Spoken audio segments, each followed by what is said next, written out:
السلام علیکم ورحمۃ اللہ وبرکاتہ۔ الحمدللہ رب العالمین والصلاة والسلام علی سید الانبیاء والمرسلین وعلی آلہ وصحابہ اجمعین، اما بعد فاعوذ باللہ من الشیطان الرجیم، بسم اللہ الرحمن الرحیم۔ فاسألوا اہل الذکر ان کنتم لا تعلمون، صدق اللہ مولانا العظیم۔ الصلاة والسلام علیک یا رسول اللہ، الصلاة والسلام علیک یا حبیب اللہ، الصلاة والسلام علیک یا نبی اللہ، الصلاة والسلام علیک یا نور اللہ، صلی اللہ تعالی علیہ وسلم۔ بڑا قولی صلاۃ تسلیم کے پیارے دیوانوں، ماہ رمضان کا 10واں روز ہے اور درس فقہ اور فقہ اسلامی کا 10واں درس ہے۔ کل ہم لوگوں نے سنت موقدہ کے اوپر بات کی، تو آج اس کو تھوڑا سا احادیث کے ساتھ میں ملا کے بات کریں گے کہ آپ کو یہ معلوم ہو جائے کہ سنت کی ادائیگی سے ایک فائدہ تو یہ ہوتا ہے کہ نبی اکرم علیہ الصلوۃ والتسلیم کی عملی مخالفت سے آدمی بچ جاتا ہے، اور دوسرا یہ کہ حضور کی سنت پر عمل بھی ہو جاتا ہے، اور تیسرا یہ کہ اس کے پیچھے ڈھیروں ثواب رکھا ہوا ہے، وہ ثواب بھی ہمیں مل جاتا ہے۔ تو کبھی کبھی آدمی اس پر غور نہیں کرتا ہے اور صرف ثواب کی طرف توجہ کرے نا، تب بھی اس کو ایسا لگتا ہے کہ مجھے اس عمل کو چھوڑنا نہیں چاہیے، کہ جب اس کے پیچھے اتنا بڑا بینیفٹ ہے تو میں اس کو کیوں چھوڑوں اور اپنی نیکیوں میں کمی کیوں کروں۔ تو سب سے پہلے نیت دل کا ارادہ، کہ کسی بھی کام کو ہم کرتے ہیں تو پہلے ہمارے دل و دماغ میں اس کا خیال ہوتا ہے، پھر وہ پختہ بن جاتا ہے، اور پھر اس کے لیے ہم کام کرنا شروع کرتے ہیں، تو اس کو اسلام میں نیت کہتے ہیں۔ پکا ارادہ کسی چیز کا کر لینا، اس کا نام اسلام میں نیت ہوتا ہے۔ نیت کا سب سے بڑا فائدہ یہ ہے کہ اگر اس عمل کا تعلق مذہب و ملت کے ساتھ میں ہے تو نیت کرنے کی وجہ سے ہمارے اس عمل کو عبادت میں شمار کر لیا جاتا ہے، اور اس کے پیچھے ہماری نیت نہ ہو تو صرف وہ ایک عمل ہوتا ہے اور اس کے آگے وہ ثواب میں نہیں جاتا ہے۔ تو نیت بہت بڑا فائدہ پہنچاتی ہے کہ آپ کے عمل کو وہ عبادت بنا دیتی ہے۔ اس کو ایک موٹی مثال سے، جیسے کوئی آدمی، کل بھی میں نے آپ سے کہا تھا، کوئی بارش میں کوئی آدمی بگ گیا، اتنا بھیگا کہ بالکل بگ گیا، یا سوئمنگ پول کے پاس سے جا رہا تھا، کسی نے دھکا مارا، اندر گر گیا اور پورا پانی اس کے اوپر نیچے سب آ گیا، سارے اعضاء اس کے دھل گئے، تو اسلام اس میں بھی وضو کو مان لیتا ہے۔ یعنی فقہ حنفی میں جو ہے نیت شرط نہیں ہے، صرف وضو ہو جانے کے لیے، کہ وضو ہمارا درست ہے، کہ 4 فرض کے اوپر چاہے جیسے عمل ہو جائے، اس میں ارادہ داخل ہو نہ ہو، بس 4 کے اوپر عمل ہو جائے تو فقہ حنفی میں آپ کا وہ کام ہو گیا۔ یعنی آپ اس سے نماز پڑھ سکتے ہیں، اور جہاں جہاں وضو کا مطالبہ ہے اس عمل کو کیا جا سکتا ہے، مگر آپ کا وہ وضو کا جو عمل ہے وہ عبادت اور ورشپ میں شمار نہیں ہو سکتا ہے۔ بس آپ نے ایک طہارت ہے وہ حاصل کر لی، نماز کے لائق بن گئے، مگر وہ طہارت میرے لیے عبادت نہیں بن سکتی ہے، اس کا ثواب جو ہے وہ مجھے حاصل نہیں ہو سکتا ہے جب تک کہ میں اس عمل کے کرنے کا ارادہ نہ کروں۔ میں وضو کرنے کا ارادہ کروں اور پھر وضو کروں تو یہ وضو بھی ہے، اور پورا کے پورا عمل میرا لیے عبادت اور ثواب میں چلا جاتا ہے۔ اس طریقے سے جتنے بھی اعمال ہیں ان سب میں اس بات کا خاص دخل ہوتا ہے کہ ہمیں اپنی نیت کو ہر عمل کے لیے درست کرنے کی کوشش کرنی چاہیے۔ تو غسل بھی ہمارے یہاں بغیر نیت کے ہو سکتا ہے، کچھ بھی نیت نہ ہو اور پورا بدن دھل لیا جائے تو غسل شرن ہو جاتا ہے، آدمی پاک ہو جاتا ہے، پھر نماز وغیرہ پڑھ سکتا ہے، مگر وہاں بھی اگر ارادہ شامل کر لیا جائے تو پھر وہ عمل بھی ہمارے لیے کس میں شمار ہو جاتا ہے؟ عبادت اور ورشپ میں شمار ہو جاتا ہے۔ کچھ عبادتیں ایسی ہیں کہ جن کے لیے فکس نیت ضروری ہے، یعنی آپ کو خاص کرنا پڑے گا کہ یہ عمل اور اسی کے لیے میں نیت کر رہا ہوں، یہ ضرورت میں آتا ہے۔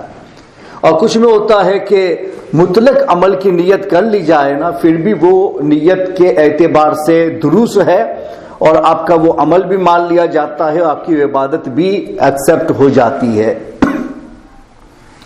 جیسے فرائض ہے تو اس کے لیے فکسڈ نیت چاہیے کہ آپ اپنی نیت کو معین کرو کہ بھئی فجر کی نماز تو آج کی فجر کی نماز، قضا ہے تو آپ کو ارادے میں لانا پڑے گا کہ میں قضا کر رہا ہوں، اور وہ بھی لانا پڑے گا کہ کس دن کی قضا کر رہے ہیں، کہ بھئی آج کی قضا ہے کہ کل کی ہے کہ پرسوں کی ہے کہ ہفتے پہلے کی ہے، کچھ بھی ہو آپ کو اس میں معین پہلے اپنے دماغ میں کرنا پڑے گا، اور اس کے بعد آپ اللہ اکبر کریں گے تو آپ کی وہ نماز ہوگی، اور ایسا نہیں کریں گے تو آپ کی وہ نماز نہیں، وہ نفل میں چلی جائے گی، لیکن وہ آپ کے لیے فرض میں نہیں آئے گی۔ تو فرض کے لیے معین نیت چاہیے، تو اس میں ہر اعتبار سے اس کو معین کیا جائے کہ دوسرے سے ممتاز ہو جائے اور کوئی دوسرے کے ساتھ میں وہ مشتبہ نہ ہو کہ وہ عمل آگے پیچھے ہو سکتا ہو۔ تو ایسی نیت یہ فرائض کے اندر